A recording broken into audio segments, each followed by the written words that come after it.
ரொம்ப நாள் ஆச்சு நம்ம பேஜ்ல கூட்டு கறிலாம் பார்த்துலங்க. இன்னைக்கு பீர்க்கங்காய் கடலை பருப்பு கூட்டுங்க. பருப்பும் காயும் நல்லா சாஃப்டா ஈக்குவலா வெந்திருக்கணும். அதே நேரத்துல குழஞ்சு போயிடக்கூடாது. இந்த மாதிரி ஒரு டேபிள் ஸ்பூன் நெய் ஊத்தி அப்பளம் பொரிச்சு சாப்பிட்டீங்கன்னா சும்மா திவ்யமா இருக்குங்க. வீக் டேஸ்ல இந்த மாதிரி சிம்பிள் ஃபுட் தாங்க சோல் சாட்டிஸ்ஃபைங். எப்படி பண்றதுன்னு பாத்துடலாமா?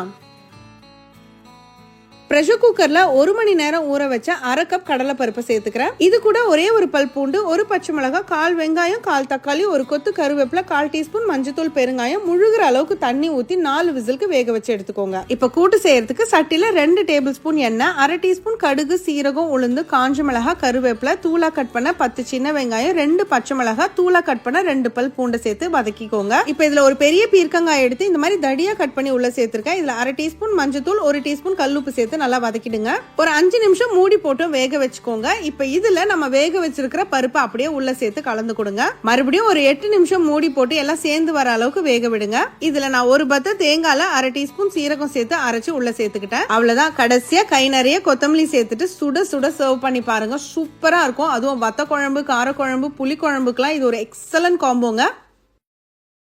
Download ShareChat.